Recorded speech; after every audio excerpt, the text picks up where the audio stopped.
Olá, estudantes e acadêmicos de todo o Brasil. Meu nome é Marlon Pestana e eu venho aqui para trazer algumas informações desse nosso nicho específico, que é história agrária. E justamente nesse nicho de história agrária, nós vamos conversar um pouco hoje sobre a história do adubo no Brasil. O adubo químico, como que o adubo mineral chegou até aqui, como que se difundiu de forma tão eficaz nas lavouras do Brasil inteiro, quais foram as dependências do mercado internacional e como que isso aconteceu na malfadada Revolução Verde de 77, de 65 a 77, e o papel da Associação Nacional para a Difusão do Adubo, da ANDA.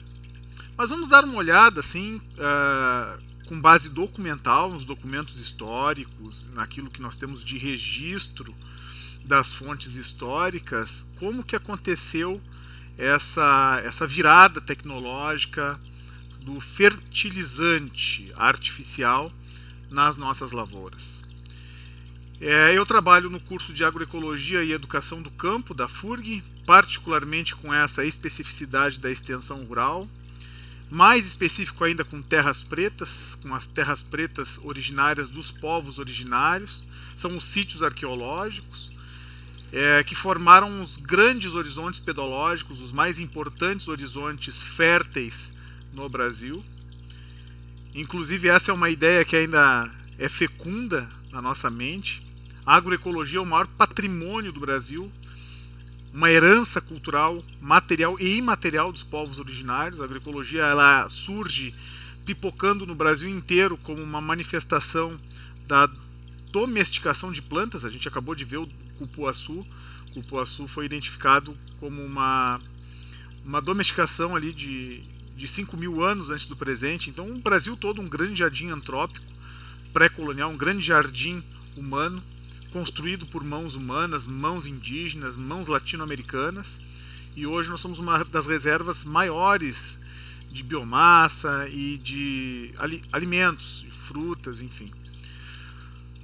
No entanto, durante esse período da Revolução Verde, algumas informações falsas foram difundidas pela AIA, por figuras conhecidas como Nelson Rockefeller, e uma das informações mais difundidas era a pobreza mineral dos nossos solos brasileiros. Havia um discurso muito comum nessa época de que o solo brasileiro era pobre em fósforo e potássio, que alguma reserva de nitrogênio ainda funcionava, mas fósforo, principalmente fósforo, o nosso solo seria pobre. Junto com essas informações, outras de que o caipira, o camponês brasileiro, ele era atrasado, estereotipado, como o Jeca Tatu ou outras personagens, ele era tecnologicamente não desenvolvido. E isso causava um atraso na agricultura brasileira. Isso foi pregado durante a Revolução Verde, durante todo esse período ali da década de 60, 70, que foi onde o adubo químico, o fertilizante, começou a vigorar no Brasil. Interessante que toda a documentação histórica ela aborda só traz esse nome fertilizante somente na segunda metade do século XX. Houveram tentativas, principalmente nas grandes lavouras de cafeicultoras, no Vale do Paraíba, enfim, de aplicação desse adubo mineral, mas os solos já eram férteis o suficientes e ali não teve condições de convencer os agricultores a usar a adubagem artificial.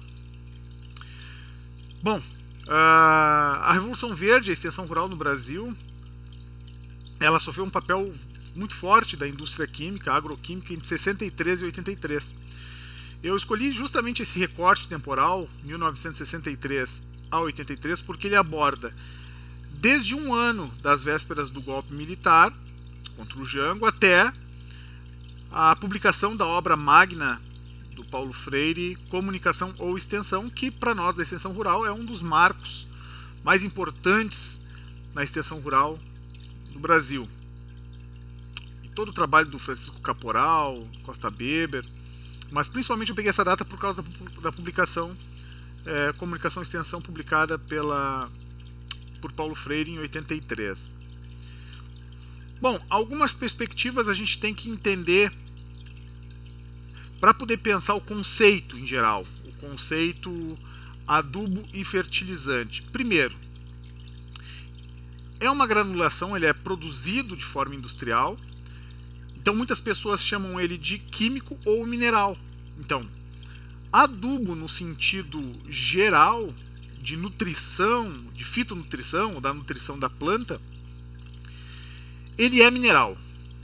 Dessa forma ele é natural, ele é uma extração, uma elaboração extraída de rochas. Então ele é refinado e ali agregado um coadjuvante naquela mistura para ele ficar granulado. Aglutinante é o nome certo. Então ele fica esse granulado. Então nós temos trifosfatos, nós temos uma série de outros elementos químicos, a ureia, por exemplo, e os NPKs, de modo geral, eles são granulados, mas eles são minerais. Inclusive a própria ureia ela é mineral, ela é de gás natural. Então, e aí formam esses granuladinhos e depois se misturam, claro. Mas ele é químico por causa do processo industrial de aglutinação e de granulação dele. Mas a matéria-prima dele é mineral, é natural, é extraído das rochas. O fósforo e o potássio são extraídos de rochas. Em 13 de abril de 1967, ali no Vale do Ribeira, então surge a Associação Nacional para a Difusão de Adubos, uma associação nacional que existe até hoje. Então, é uma associação que foi muito importante, ela publicou o primeiro manual de adubagem e calagem ali em 67, justamente explicando sobre como aplicar este adubo químico, ou seja, não tão próximo da planta para não queimar o pé, não tão afastado também, porque raízes mais pivotantes não poderiam absorver aquele nutriente. Fazer um círculo na volta do tamanho de um palmo, mais ou menos, ajudaria a não queimar e a não desperdiçar o mineral. Então, todo um manual a Associação Nacional de Adubo promoveu para poder orientar esse agricultor na expectativa de oferecer ali um processo importante na nutrição das lavouras brasileiras. Então se formaram três tipos históricos de adubo no Brasil, três tipos históricos assim de formas de nutrir essa planta. O mais importante deles hoje na fruticultura, nas lavouras de grande extensão, no fumo, por exemplo, é o químico. Então tem até o adubo que é o foliar, é um químico foliar que tu disperge na folha e ela é absorvida. Mas os MAPs, por exemplo, são difundidos nessas áreas.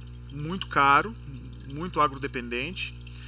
Nós temos o mineral, a calagem, por exemplo, a calcarização do solo, devido às variações nas análises de solo, ali, de acidez, solos muito ácidos, solos quartzarênicos, por exemplo, em neossolos, são solos que naturalmente são bem ácidos, assim. Então a calagem é uma propriedade mineral. E o adubo que nós usamos na agroecologia, que é o adubo orgânico. Ele é um pouco mais demorado, ele é um pouco mais decomposto, nós temos as compostagens, um pouco mais fedido, é verdade, porque ele lida com estercagem, lida com adubo esterco, humano ou animal, titica de galinha, mas ele lida com essa decomposição da matéria orgânica em si, que é o nosso material proveniente mais antigo, do deslocamento desse fitonutriente para o solo. Então as serrapilheiras, nós utilizamos muito a minhoca também, muito o piolho de cobra, esses micro bichinhos assim que ajudam a decompor o solo. Então existem esses três tipos de adubo. Os sintropistas, por exemplo, na agricultura sintropista, usam muito o orgânico por troncos decompostos diretamente no solo. Bom, para nós que somos da agroecologia e entendemos a agroecologia como uma ciência da agricultura, é uma das ciências da agricultura, entendemos que a melhor forma de se adubar, de maneira geral, é através de uma correlação entre decomposição e nutrição do solo. Então nós estamos mais pendentes a dizer que o orgânico ele é o mais saudável para a planta, mesmo que no início a gente tenha que usar algum mineral para poder dar aquele boom de biomassa, mas o orgânico é a melhor alternativa. Por quê? Porque ele é de graça, é Deus que dá, ele é natural e ele é muito mais durável e tem muito mais nutrientes, muito mais. Não é só o NPK, não é só o nitrogênio, fósforo e potássio, mas uma série de outros nutrientes, ajudando inclusive a combater fitopatogênicos. Então, a agroecologia, como uma ciência da agricultura, ela observa esse modelo de adubagem química como uma espécie de dependência do mercado internacional da indústria. Bom, o primeiro modelo, eu digo assim, a primeira tentativa de adubagem no Brasil foi uma conversa que Franz Daffer, escreve Daffert, mas Franz Daffer, um francês, e o barão Geraldo de Rezende estiveram em São Paulo. Essa conversa durou de 1889 a 1885. E realmente foi muito difícil o Franz Daffer convencer ali o barão Geraldo de Rezende a colocar adubo nos seus cafés, nos seus cafezais. Adubo químico, adubo artificial, porque os solos ali já eram naturalmente férteis. Só que isso gerou um resultado a longo prazo, que foi o boom do café. Então, em algumas plantações onde a fertilização artificial foi mais intensiva nas fazendas do barão Geraldo, notadamente, visivelmente, aumentaram-se as produções, a qualidade da planta, da folha, enfim. Claro que isso ao longo de muitos anos, ao longo de 3 décadas, tanto é que esse adubo químico só foi funcionar realmente após a Revolução Verde.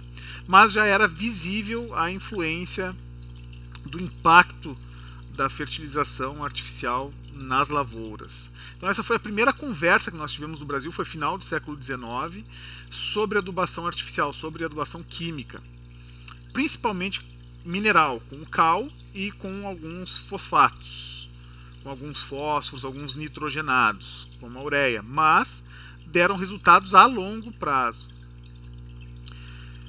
E aí a Associação Nacional, isso está no site da Associação Nacional, em 1969, então, a ANDA teve um outro ambicioso projeto, que foi a instalação de 500 campos de demonstração de resultados dos adubos em lavouras de arroz, milho, feijão, algodão, no sul de Goiás, no Triângulo Mineiro, no sul de Minas.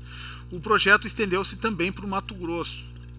Mato Grosso que também tem solos, tem alguns latossolos eutróficos, tem alguns podizólicos também, avermelhados. Então era uma experiência interessante de observar esse horizonte pedológico no Brasil, justamente porque ali no Mato Grosso, mais para o lado oeste, estava justamente onde eu trabalhei, em Diavaí, por exemplo, uma cidade maravilhosa, nas fraldas, nas barreiras, já entre a divisão Pantanal-Amazônia, nas bases ali da erosão da Cordilheira dos Andes. Que tipo de solo é aquele ali, aquele podizólico?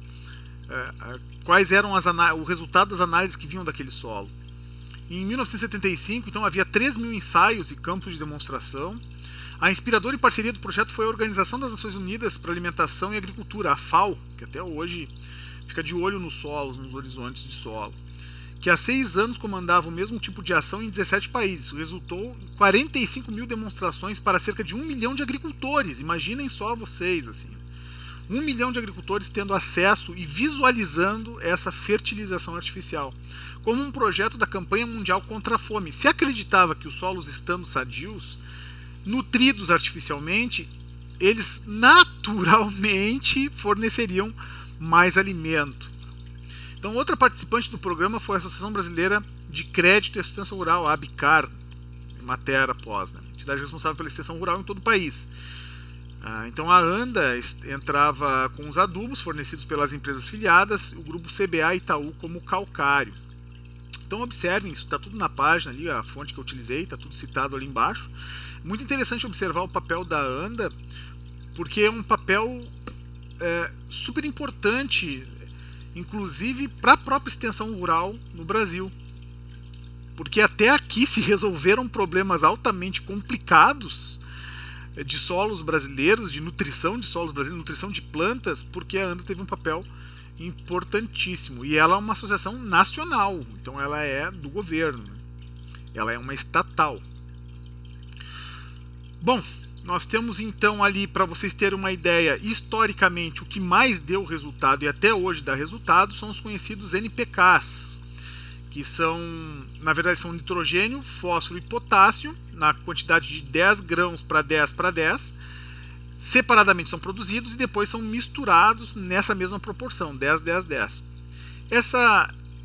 Essa forma de aplicação é uma das formas mais eficazes a olho nu, tanto para radiculares pivotantes como para radiculares laterais, enfim, de lateralização, mas o mais importante observar é o conceito histórico da construção do conceito. Por exemplo, adubo, que é uma adubação genérica de plantas, ele tem mais de 1000 anos. Ele foi registrado pela primeira vez pelas comunidades de Calatrava com a chegada dos sarracenos da Idade Média. Quando os sarracenos chegam naquela região de Andaluzia, no norte da Espanha, eles trazem o aldubia, ou aldubai, aldube, né? É o adubo, aldube, que é al do árabe, né? É o espírito que alimenta a planta. Assim como tem álcool, que é o álcool é o espírito que come corpo, o aldubo, dalbés, Dubai, alguns falam Dubai, ele é o espírito que dá força para as plantas. Então é uma palavra árabe, então, que veio na segunda grande revolução camponesa da Europa, de 1377, contra Ricardo Coração de Leão, que foi a grande fome feudal ali, uma das já segundas, terceiras levas de fome feudal. Então em 1377 teve o grande levante camponês. E aí ali surge então essa palavra adubo. Então adubo é uma nutrição genérica de plantas. Inicialmente os sarracenos fizeram com esterco de boi, com alguma umidade, mas ali surge a palavra, tem mais de 1000 anos uma palavra. Então as grandes fomes feudais se davam muito por causa da precariedade dos arroteamentos, dos banhados. Então surge o adubo, que é completamente diferente da palavra fertilizante. Fertilizante, ele é bem típico da segunda metade do século XX, e ele é uma oferta artificial de elementos químicos ao solo para a nutrição da planta. Então ele é um secundário, porque naturalmente a terra deveria ser fértil, aquela camada úmica, aquela deposição, naturalmente a camada. Então fertilizar a terra é um processo artificial. Seria como se injetasse bomba nela, injetasse mais força, mais elementos que ela já tem. Então fertilizante é uma oferta artificial de elementos químicos ao solo. São dois conceitos completamente diferentes. E como fonte primária histórica, o que nós usamos foi a obra da Associação Nacional de Difusão do Adubo, da ANDA, que foi a primeira obra lançada no Brasil, foi de 77 a 78, que é o Manual de Adubação. Esse manual de adubação, todo ano ele é atualizado. Aqui nós temos do estado do Paraná, mas nós temos do Sul, temos de Santa Catarina, manual de adubação em calagem para o estado do Paraná, temos de todos os estados, e a cada ano os estados publicam novas versões. Mas o que nos interessa é a primeira versão publicada pela ANDA, pela Associação Nacional para a Difusão do Adubo, que mostra claramente horizontes pedológicos brasileiros, muito influenciado pela Revolução Verde, horizontes pedológicos frágeis, solos fracos. Não se sabe, eu acredito que isso faz parte de uma macroestrutura norte-americana na época para a venda de insumos, porque o Brasil tem tanta diversidade de solos, solos roxos, solos densos, solos de rocha decomposta. Nós temos solos tão complexos, inclusive na Amazônia, que é mais arenoso, mas solos tão complexos no Cerrado. É muito complicado afirmar que o solo do Brasil é um solo fraco. Primeiro, pela questão da generalização.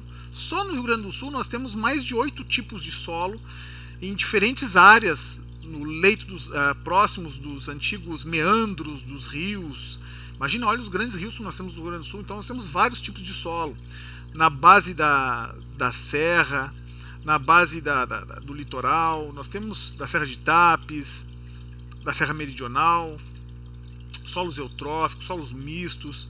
Nós temos uma diversidade de solos. Então é muito difícil engolir essa história de que o solo brasileiro é fraco.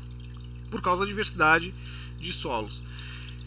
E as análises químicas feitas já em 77 a 78 eram análises químicas basicamente da região de São Paulo e alguma região de Minas. Então, e mesmo Minas Gerais, uma região tão complexa, muito devido à escola exaviana, a escola de estudos superiores de agricultura e veterinária, ESAV, em Viçosa, já mostrava horizontes de que a análise do solo, primeiro naquela época era muito caro, e eram poucas amostras retiradas de lugares específicos.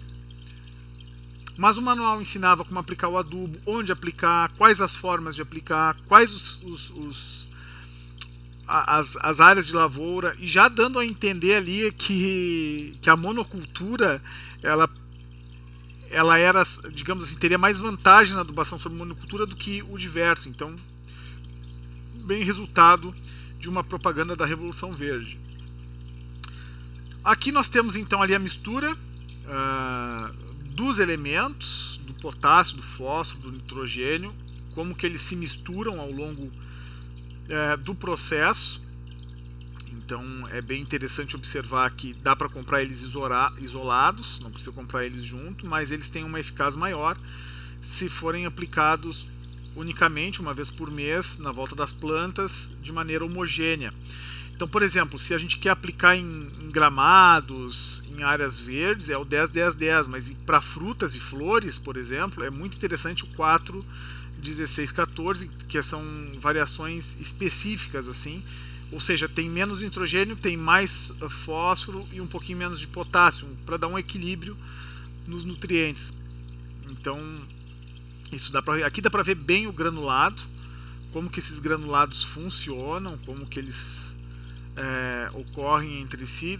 Claro que dá para fazer várias misturas, a pessoa que quer fazer experiência, enfim, mas a própria experiência da adubagem mineral, química, já demonstra que o NPK é o mais eficiente, porque tu nutre três aspectos importantes da planta: polpa, água, força de seiva, força nuclear, força de expansão radicular. Então, e a proteção dos fitopatógenos, assim. Então, o que é o NPK? Ele é o nitrogênio, que vai promover proteínas, crescimento, vai favorecer a fotossíntese, cor verde escura das folhas, vai evitar aquelas manchas queimadas, aquelas cores amarelas. O fósforo, que é o símbolo P da tabela periódica, vai oferecer uma floração de melhor qualidade, um desenvolvimento, crescimento, uma frutificação mais densa e uma constituição celular mais rica. E o potássio? O potássio, enfim, o equilíbrio osmótico, crescimento e fotossíntese. O potássio é realmente o que não pode. O nitrogênio e o potássio são dois nutrientes que realmente não podem faltar. Mas o que dizem as fontes históricas, então, nesse interim? Nós temos uma publicação da Emater, e nós temos na FURG, nós temos toda a coleção histórica, digamos assim, das publicações da Emater, que é o jornalzinho chamado O Agricultor. Foi publicado ali desde junho de 80, mas nós temos ele desde até a década de 90. Né? Então, a Emater, atenta com essa questão da dependência química, da dependência orgânica, ela verifica que justamente a influência da indústria agroquímica poderia ser prejudicial para o agricultor. Então, qual era a ideia? A ideia era, pelo menos, alertar a população a fazer biodigestores, fazer áreas de decomposição natural, incentivar o agricultor a produzir ali uma serragem ou alguma outra matéria orgânica, para não ficar tão dependente do agroquímico, já sabendo, já entendendo que aquilo ali poderia gerar uma dependência da agroindústria muito forte. Isso já é vésperas de 1980, lembrando que o Manual de Adubagem e Calagem saiu em 1977, então segunda metade do século XX. Ao longo do jornalzinho, o agricultor vai falar diversas vezes sobre a questão do impacto do adubo, principalmente na planta. Mas o principal responsável, digamos, pelo conceito de fertilizante, hoje nós usamos fertilizante, essa palavra para nós da agroecologia é uma palavra muito complicada, muito ruim para nós que trabalhamos com agricultura de povos originários. Tá aí o José Joaquim Proença Brochado, aqui de Rio Grande, um dos grandes pensadores da agricultura ancestral. Proença Brochado falava sempre de que os povos indígenas da Amazônia sempre observaram a fertilidade do solo como algo vivo, como vida. Então, um solo desértico é um solo morto. Então, Joaquim José Proença Brochado, daqui de Rio Grande, ele vendo os jardins antrópicos, as matas de araçá, de butiá, de gerivás, ele entendeu a Amazônia como um grande jardim antrópico também, lá no Smithsonian, quando ele fez parte. Então, quando ele trouxe essa alimentação na floresta tropical, defendido em 84, ele já vai automaticamente contra o conceito de fertilizante, fertilização. E aí, claro, isso gerou uma série de reações. Os reacionários vieram muito fortemente. E um deles, o Quélias dos Santos. Joaquim Quélias dos Santos, então, publica os primeiros manuais de fertilização artificial. E ele publica justamente no eixo Europa-Estados Unidos para construir esse conceito de fertilizante cada vez mais forte. Está aqui uma outra obra dele, Fundamentos e Aspectos da Sua Aplicação, Fertilizantes. Então aqui surge, tanto nessa obra quanto na outra, surge o conceito de fertilizante e se consolida na década de 70 e 80. De aplicação manual, de aplicação simples, de resultados rápidos, indicando um certo imediatismo para a obtenção de resultados. O que na agroecologia é um contrassenso, porque a agroecologia ela precisa, ou nos impactos agroflorestais, ou nos PRADs, nos programas de recuperação de área degradada, se precisa de um tempo mínimo, nós acreditamos ali que é um mínimo de 2 a 5 anos, para que o solo naturalmente se recupere através da densa troca de energia, que é matéria morta, matéria morrendo, matéria se decompondo e matéria nascendo. Tanto é que os bioindicadores mais importantes de uma agrofloresta, quando ela está pronta, são os macromicetos, são os cogumelos, os macrofungos. Quando os cogumelos surgem, é ali que o micélio por baixo está conseguindo uma umidade, uma temperatura adequada para a decomposição. As minhocas também são um exemplo muito importante. Na aplicação do fertilizante, nada disso importa, porque uma chuva bem batida lava todos aqueles minerais, levando para o solo, porque ele tem uma grande diluição em água, e a planta consegue absorver diretamente o nutriente. Então ele é imediato, ele é muito imediato. E outra coisa interessante na história dos fertilizantes, que é muito interessante mesmo, em 77, bem na época da publicação do Manual do Adubo, da ANDA, em 77, surgiram em todo o país o que ficou conhecido como golpe do adubo. Lógico, todo mundo, imagina, 1 milhão de agricultores expostos às oficinas de alta fertilidade, de alta fertilização. E aí, claro que apareceram pessoas imitando o produto, imitando sacas e sacas e sacas de ureia, sacas e sacas de NPK, sacas e sacas de MAP,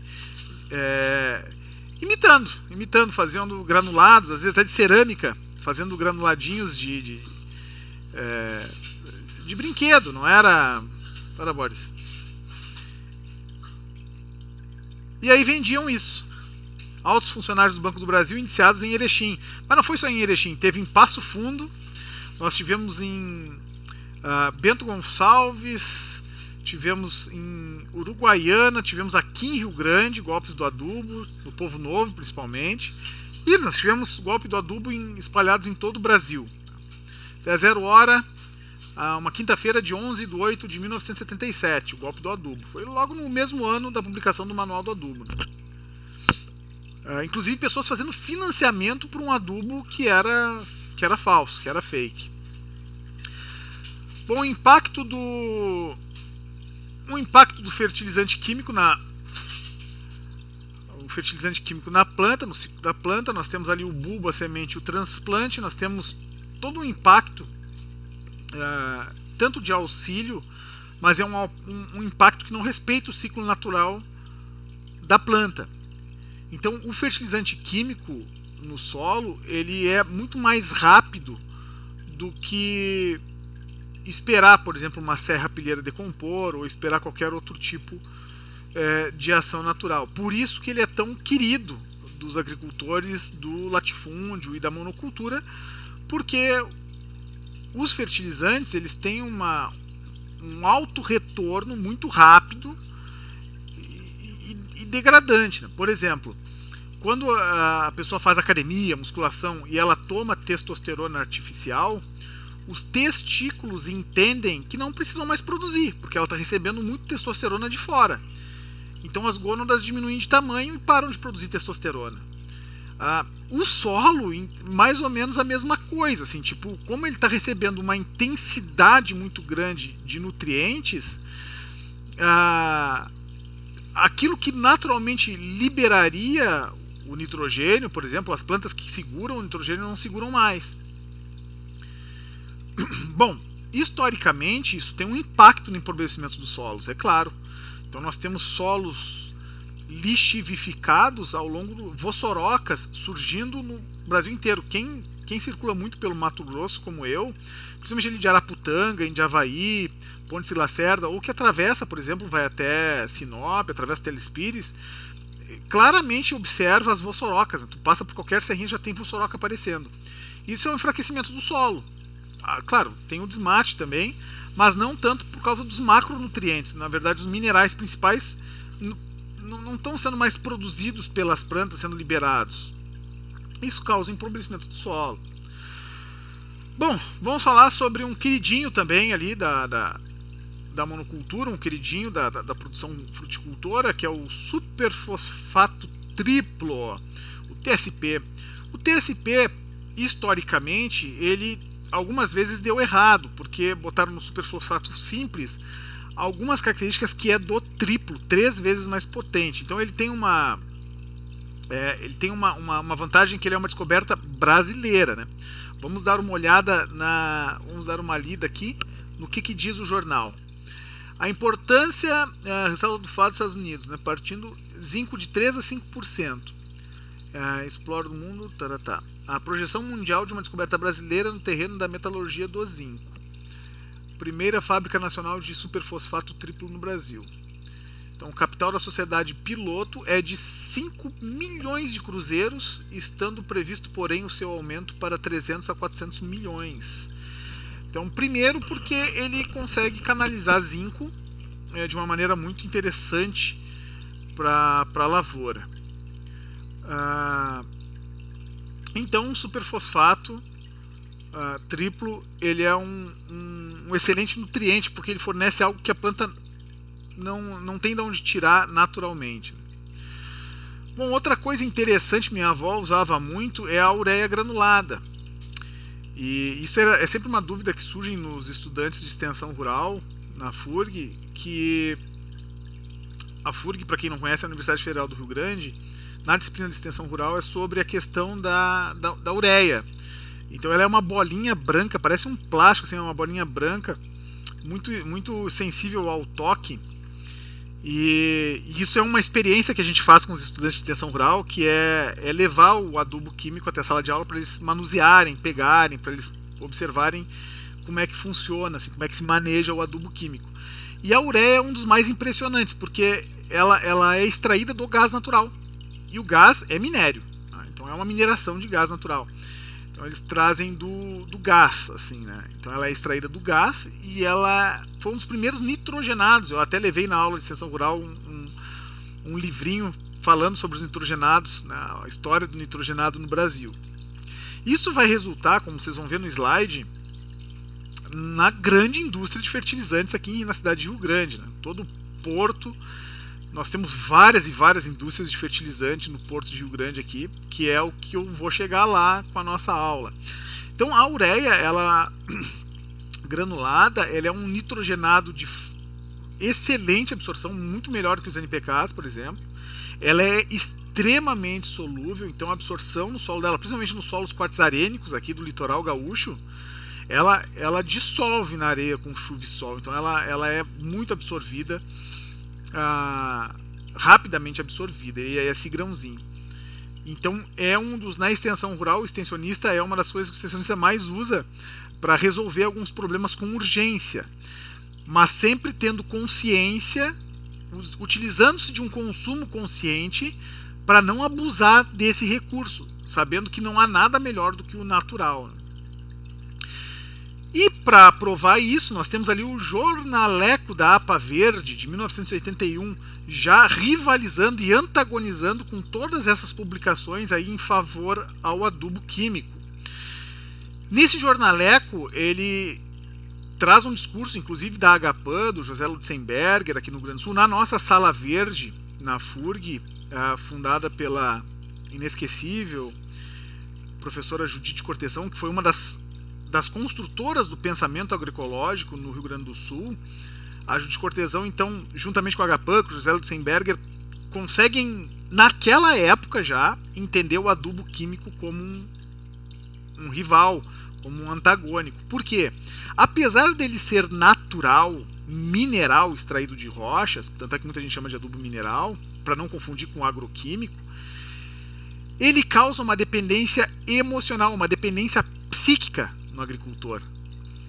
E eu já tive essa experiência psíquica onde eu trabalhei. Nós observamos às vezes um solo que está fraco, que realmente em plantas assim que estão decadentes, a aplicação desses adubos químicos gera um boom nitidamente visível. Tu vê mais verde, mais abundância, mais flor, nitidamente. Só que tu fica dependente psicológico. É como se tu tivesse acostumado a tomar um calmante para dormir, tu não consegue mais dormir sem aquele calmante. Gera uma dependência psíquica. E ele não tem durabilidade. Ele, depois de um certo tempo, tu tem que aplicar de novo. Então tu fica altamente dependente daquele insumo. E segundo esses pensadores, os Lutzenberger, os grandes pensadores da educação ambiental no Brasil, Henrique Leff e tal, já havia na Revolução Verde ali uma perversidade da inserção do capital estrangeiro no camponês brasileiro, no campo. Então um avanço desse capital, a obra da Maria Fonseca, da Maria de Lourdes Fonseca, fala sobre isso, o avanço do capital. Então, ou seja, a perversidade da Revolução Verde estava em níveis já psicodependentes, né? E isso está tudo no jornaleco da APA Verde ali, que foi um dos primeiros a antagonizar com a introdução do adubo químico no Brasil. Bom, hoje na monocultura de frutas, principalmente do mamão, dessas arborícolas mais cauliformes, assim, bananas, enfim, se usa o fosfato monoamônico. O monoamônico, conhecido como MAP, para vocês terem uma ideia, a última vez que eu vi o preço do MAP estava R$120 o saco de 20 quilos.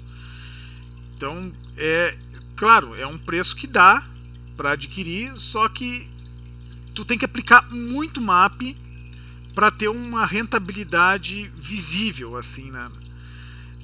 Do fosfato monoamônico. Sem falar que ele é um dos únicos que utiliza amônia na sua formação. E a amônia é muito agressivo ao ser humano. Muito agressivo.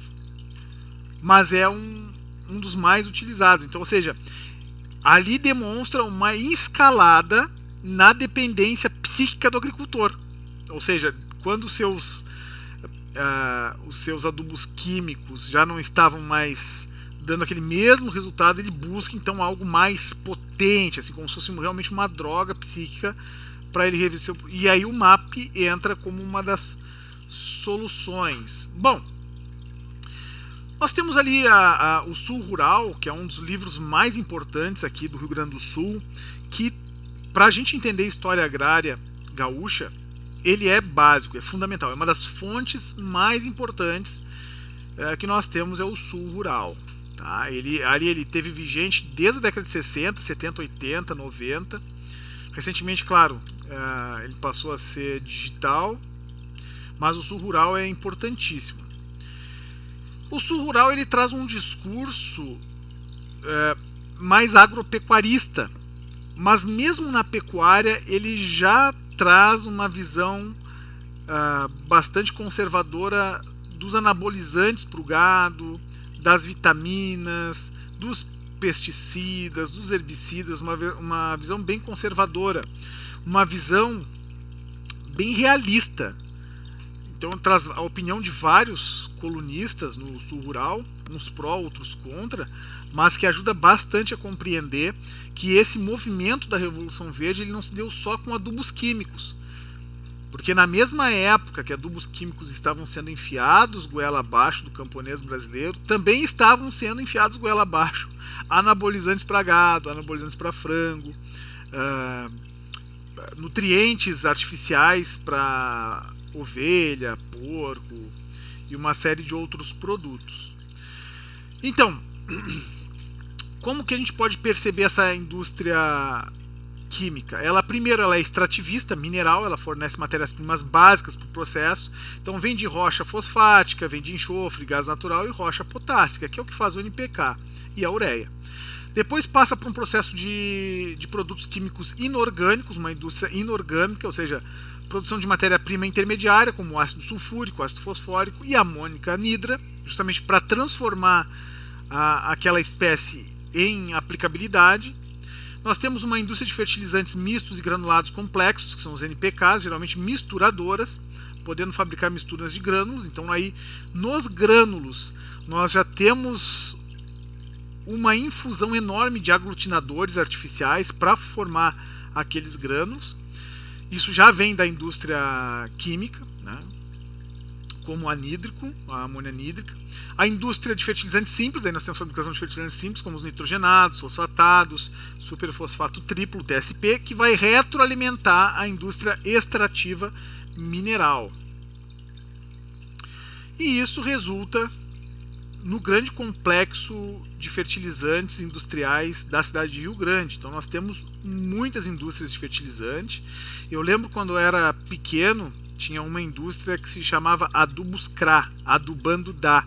Esse era o rótulo, esse era o slogan da indústria, Adubos CRA, adubando dá. Mas nós temos uma série de outras empresas fertilizantes. A Adubo CRA já foi extinta, mas tem várias outras que estão em vigência hoje aqui no porto de Rio Grande. Inclusive foi uma grande discussão dos filtros de amônia das chaminés para não poluírem, porque são altamente poluentes e agressivas ao corpo humano. Então eu me lembro quando criança eu sentia o cheiro, aquele cheiro forte do fertilizante que chega a arder no nariz, um cheiro meio de enxofre, não era tão enxofre, mas ardia no nariz, é um cheiro nauseante assim, o cheiro do fertilizante queimando, que já era a amônia que já estava sendo processada naquele processo, altamente prejudicial, muita gente com problema de pulmão, principalmente na volta, nos bairros periféricos, Santa Teresa, aquela região ali periférica ao complexo industrial de Rio Grande. Então hoje há uma preocupação maior com os poluentes, mas ainda polui bastante.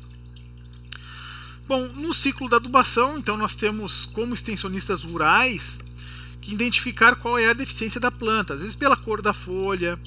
Para quem já tem uma certa prática, assim, os agrônomos, por exemplo, eles já olham para a planta, já de cara eles conseguem saber o que está deficiente, se é potássio, se é nitrogênio. Daí, a partir daí, uma escolha de insumo, qual insumo vai se aplicar, a aplicação do fitonutriente, se for o caso, e a rega. Um dos segredos indubitáveis da agricultura, inclusive sumeriana, egípcia, mais antigos, é manter o solo úmido. Não precisa manter ele encharcado, basta manter ele úmido. Uma das grandes revoluções neolíticas na história da humanidade foi a irrigação.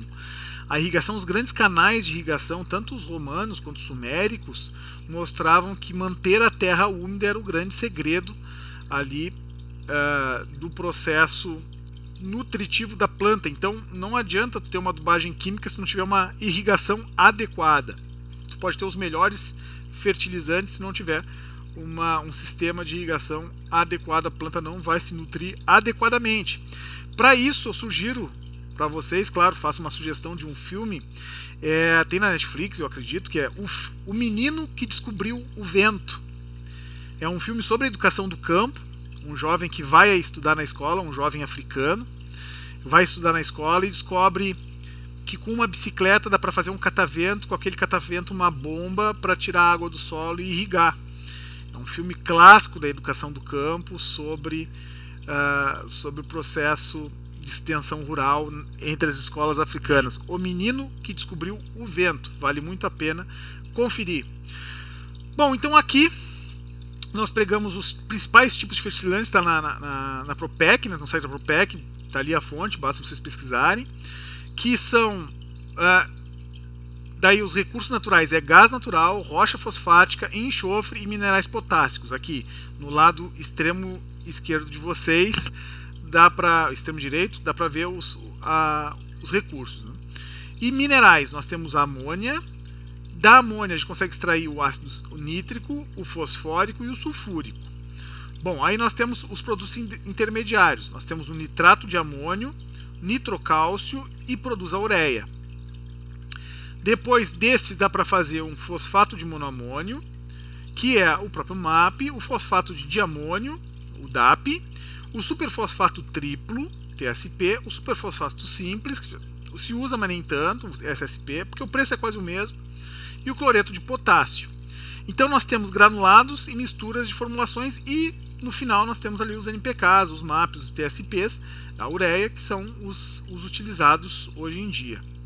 Bom, para fazer essa aula, para vocês, completamente gratuita, lembrando que nós temos uma lei que rege o serviço público, que é a lei da publicidade, que é o artigo 37 da lei 8.112, então todos os nossos resultados de pesquisa, tudo isso tem que se tornar público, gratuito e de qualidade.